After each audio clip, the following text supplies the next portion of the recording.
Yes, magandang araw mga kabarangay at sa mga oras na ito ay bumalik tayo dito balikan natin ang ating Balele Gym. Dahil this time ay may malaking pagbabago na sa ating Balele Gym. At ito nga sa gabing ito ay ang proyekto naman ng Sangguniang Kabataang Balele ang ating manmanan kung ano ang kanilang ipinagagawa today. At sa kasalukuyan ay nakikita ko at napansin ko na pinapalitan na pala ang ating basketball ring. Ayan. So this time ay buo ang Sangguniang Kabataang Balele at ito ang kanilang project at talagang sinusubaybayan nila at binabantayan ang pagpapalit ng ating ring. At may mga yan ipapalit natin sa ating basketball board. Yan ang ikakapit.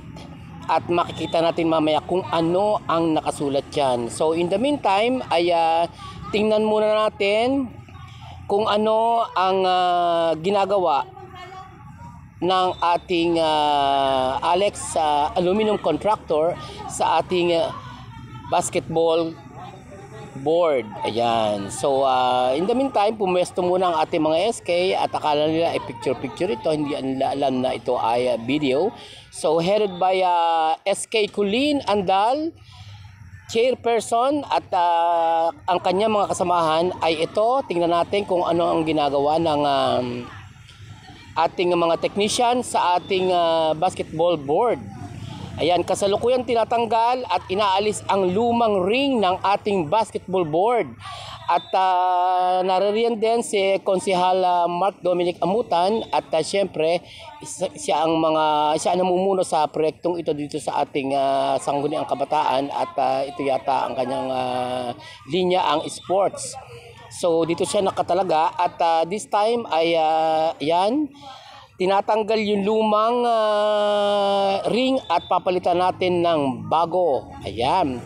So dahil nga malapit na nga magsimula ang ating Balele Basketball League Sports Fest at kinabibilangan yan at kinapapalooban ng mga iba't ibang palaro katulad ng volleyball, hindi lang basketball at kung ano-ano pa.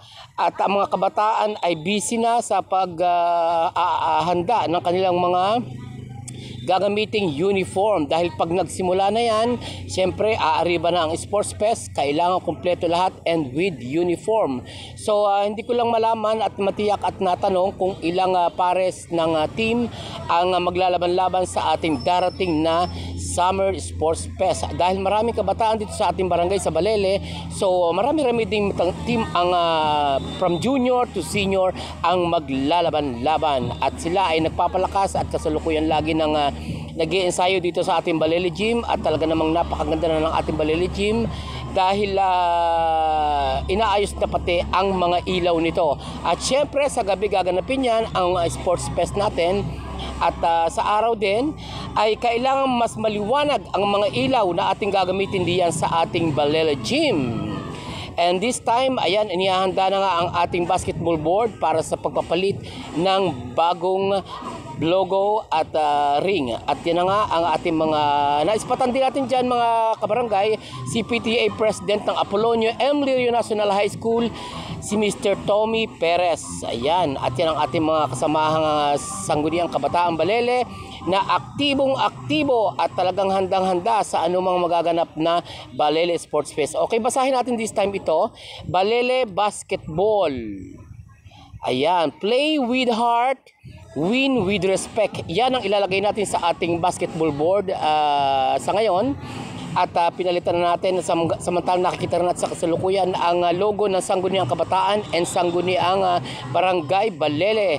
At basahin din natin, medyo napapahid ng hangin ang ating tarpaulin. Basahin natin kung ano nakasulat.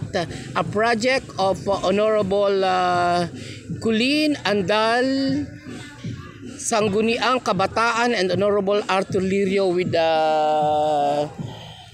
with the help also of Attorney Ruel B. Canovas. Ayan, play with heart, win with respect.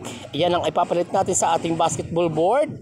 At talagang nakahanda na ang ating Sangguniang Kabataan para sa darating na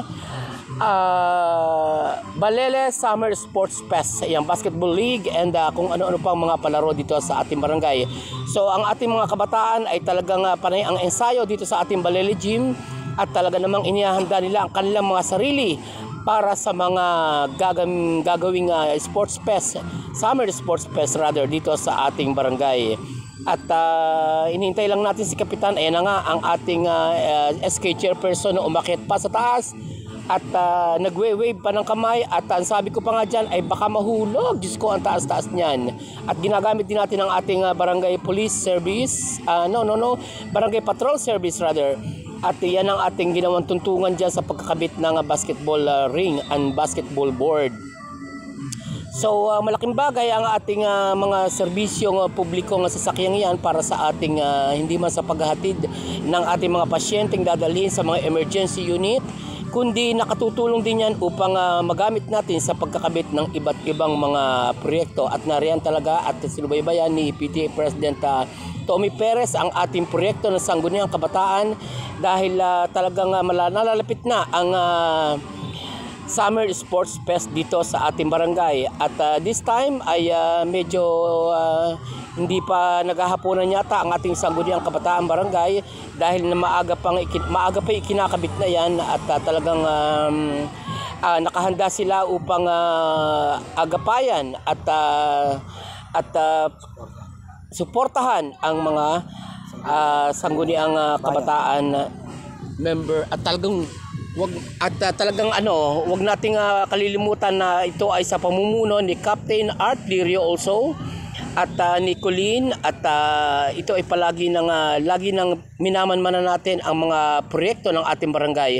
And sa pagkakataong ito ay pinupulong ni Kapitan Arthur si Colleen kung ano pa ang ating mga dapat gawin para sa ating Balele Gym, dahil inihahanda na nga ang proyektong ito, and soon magkakaroon na tayo ng Balele Summer Sports Fest, Balele League, at talagang ito ay talagang pinaghahandaan ng ating Sangguniang Barangay ng Balele.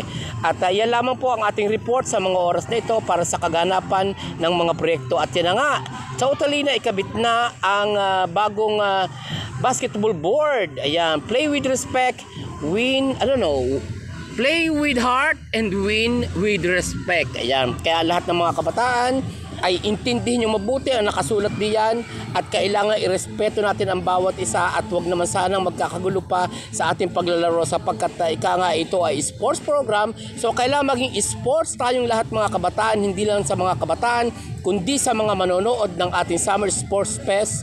At talagang kailangan pagpatuloy natin ang respeto para sa bawat isa upang ang ating barangay ay magkasundo-sundo at magkaisa-isa. And thank you so much for watching.